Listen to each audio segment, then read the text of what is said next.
जोहार, आप देख रहे हैं जनमन की बात। दोस्तों, आज बात लातेहार ज़िले में पड़ने वाली दो सीटों की, लातेहार और मनिका। लातेहार एक एससी रिजर्व सीट है, यानी अनुसूचित जाति के लिए रिजर्व है, और मनिका अनुसूचित जनजाति के लिए रिजर्व सीट है। और इन दोनों जगहों पर यहाँ का जातिगत और क्षेत्रीय समीकरण जो चुनाव को प्रभावित करता है और ये तय करता है कि यहाँ किस प्रत्याशी का परचम लहराएगा। लातेहार की सीट की बात करें तो लातेहार ज़िले में एक बड़ा वर्ग अनुसूचित जाति और ओबीसी का है। यहाँ पर झारखंड मुक्ति मोर्चा के बैजनाथ राम और भाजपा के प्रकाश राम के बीच आमने सामने की टक्कर है, लेकिन मनिका में चुनाव का मुकाबला बहुत दिलचस्प हो गया है। यहाँ एनडीए और इंडिया के कैंडिडेट्स के वोटों में सेंधमारी के लिए एक एक बागी खड़े हो गए हैं दोनों तरफ से। कांग्रेस के रामचंद्र सिंह जो वर्तमान विधायक हैं, उनके सामने कांग्रेस के पूर्व जिलाध्यक्ष मुनेश्वर उरांव निर्दलीय उम्मीदवार के रूप में मैदान में उतर गए हैं। वहीं भाजपा के हरिकृष्ण सिंह के लिए समाजवादी पार्टी के टिकट पर चुनाव लड़ रहे रघुपाल सिंह रोड़ा बन गए हैं। अनुसूचित जाति के लिए आरक्षित लातेहार सीट पर पिछले 5 चुनावों में बैजनाथ राम और प्रकाश राम के बीच सीधा मुकाबला होता आया है। 3 बार बैजनाथ राम और 2 बार प्रकाश राम को जीत मिली है। इस बार भारतीय जनता पार्टी के टिकट पर प्रकाश राम और झारखंड मुक्ति मोर्चा की तरफ से बैजनाथ राम चुनाव मैदान में हैं। बैजनाथ राम भारतीय जनता पार्टी और जनता दल यूनाइटेड के टिकट पर भी लातेहार से विधायक रह चुके हैं, पहले मंत्री भी रह चुके हैं, लेकिन पिछले चुनाव में झारखंड मुक्ति मोर्चा के सिंबल पर चुनाव जीते थे। प्रकाश राम की बात करें तो उनका संपर्क लगभग हर दल में रहा है। 2005 में प्रकाश राम राजद के टिकट पर चुनाव लड़कर विधायक बने थे। 2014 में वे झारखंड विकास मोर्चा से चुनाव जीते थे। अब वे भारतीय जनता पार्टी में हैं। 2019 में बैजनाथ राम ने प्रकाश राम को 16,328 वोटों से हराया था।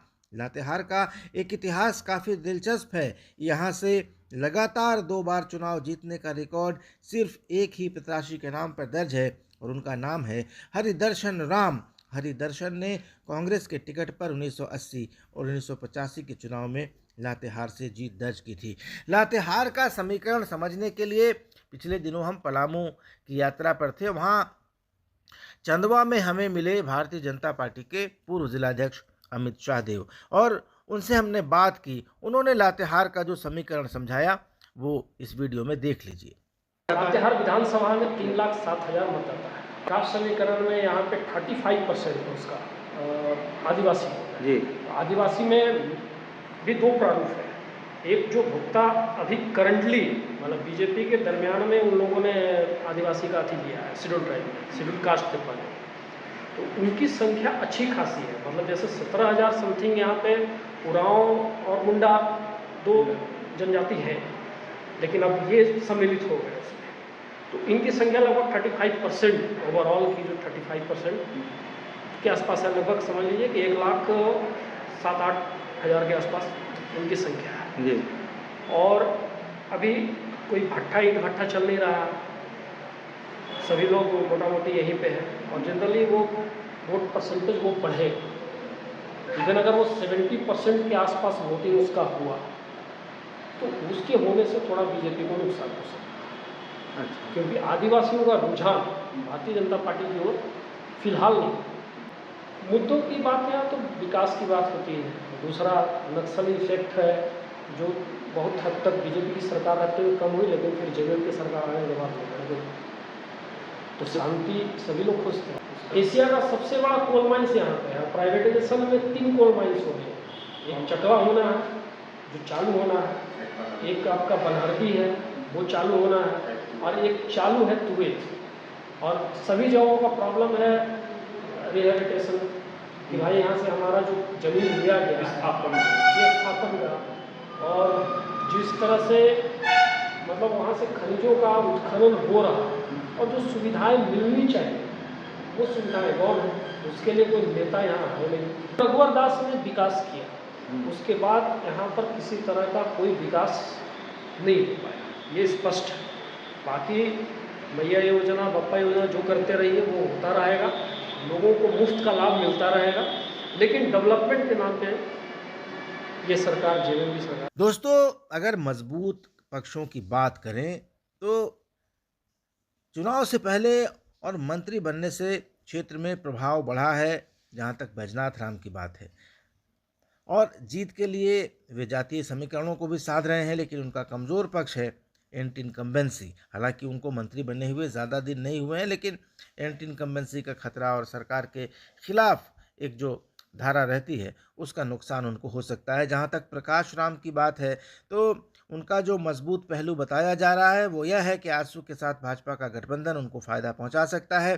बीजेपी के कैडर वोटरों का भी उनको साथ मिलेगा, लेकिन कमज़ोर पक्ष की बात करें तो अपनी विशेष टीम के साथ ज़्यादा रहते हैं, ये आरोप उन पर लगता है। भाजपा के कैडरों को नज़रअंदाज करते आए हैं, ये बात कही जाती है, और इससे उनको भीतरघात का खतरा हो सकता है। तो ये लातेहार की बात हो गई।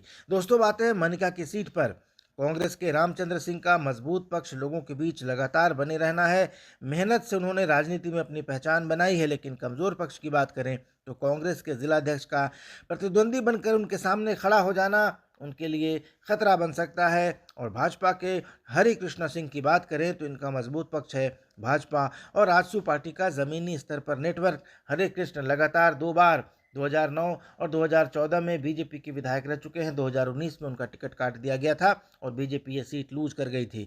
हरे कृष्ण की कमज़ोर पक्ष की बात करें तो पूर्व भाजपा प्रत्याशी चुनाव मैदान में उनके सामने खड़े हो गए हैं, जो उनके वोट काट सकते हैं। मनिका की जहां तक बात है कि समीकरण इन दोनों कारणों से गड़बड़ा गया है, क्योंकि कांग्रेस और भाजपा दोनों उम्मीदवारों के सामने उनकी ही पार्टी के बागी उम्मीदवार खड़े हो गए हैं, जो उनके वोटरों में सेंधमारी करने के लिए तैयार हैं। रघुपाल सिंह पिछले चुनाव में भाजपा के उम्मीदवार थे, इस बार टिकट नहीं मिलने पर वे राजद में चले गए। वहां निराशा हाथ लगने पर सपा के टिकट पर चुनाव लड़ रहे हैं। रघुपाल सिंह हरे कृष्ण सिंह के वोटों में सेंधमारी कर सकते हैं। रघुपाल सिंह की बात करें तो वे खरवार जाति का बड़ा चेहरा माने जाते हैं, जबकि हरे कृष्ण सिंह चेरो जनजाति के हैं। यही स्थिति कांग्रेस के रामचंद्र सिंह के साथ भी है। यहाँ कांग्रेस के जिलाध्यक्ष रहे मुनेश्वर उरांव निर्दलीय चुनाव मैदान में उतर गए हैं। मुनेश्वर 2014 में भी चुनाव मैदान में थे, उनकी वजह से ही कांग्रेस प्रत्याशी की हार हो गई थी। मुनेश्वर को जितने वोट मिले थे उतने वोट कांग्रेस को हराने के लिए काफ़ी थे। इस बार भी बताया जा रहा है कि मुनेश्वर कांग्रेस के वोट में सेंधमारी कर सकते हैं।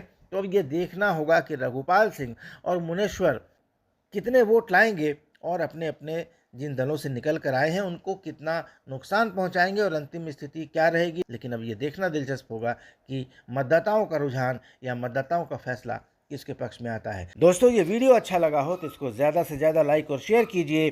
चैनल को सब्सक्राइब ज़रूर कर लीजिए। धन्यवाद, नमस्कार।